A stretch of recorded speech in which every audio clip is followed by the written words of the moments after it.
যারা আসলে হামলাটা করলো এখানে এসে আপনারা দেখছেন, তারা এই কর্মসূচিটা ডিক্লেয়ার করার পরপরই ফেসবুকে একটা উস্কানিমূলক কর্মসূচির ঘোষণা দেয় যে আমাদের নাকি প্রতিহত করতে হবে। এখন আপনারা বুঝতেছেনই আসলে সারা বাংলাদেশ ধরে যেটা চলতেছে, এই যে মবটা, পার্টিকুলার এই যে গ্রুপটা, এরা আসলে ওই সহিংস গ্রুপটাকেই রিপ্রেজেন্ট করে।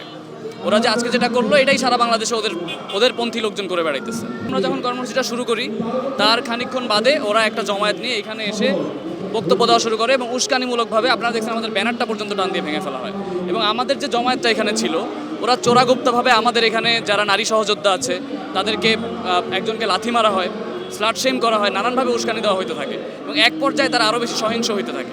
তার পরবর্তীতে এখানে একটা কি বলে এক প্রকার একটা মানে মুখোমুখি পজিশন তৈরি হয়। হতাহতের ঘটনা মনে হয় না ঘটছে, তবে এখানে অনেক মানে কি বলে ওদের যে নেচার সেটাই ওরা প্রকাশ করছে। ওরা আমাদেরকে মেয়েদেরকে স্লাট শেম করছে, নানানভাবে ওরা উস্কানি দেওয়ার চেষ্টা করছে। এবং শেষমেশ যেটা আমাদের নেচার বা যেটা আমরা যাদের পক্ষে দাঁড়াইছি, বাউলদের নেচার বা সহজিয়া সহমর্মিতার যে মানুষগুলা, তাদের যে নেচার যে আমরা আসলে এক প্রকার সহিষ্ণুভাবেই পুরো ঘটনাটা ডিল করার চেষ্টা করছি।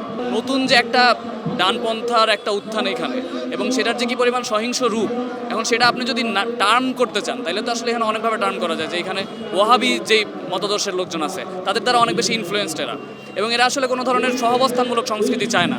এরা চায় যে এদের মতের বিরুদ্ধে যারাই যাবে তাদেরকে ওরা মারবে, তাদেরকে ওরা জেলে ঢুকাবে এবং জেলে না ঢুকাইলে ওরা নিজেরা এসে যেভাবে হামলা করার চেষ্টা করবে এভাবে হামলা করে ভিন্ন মতকে দমন করবে।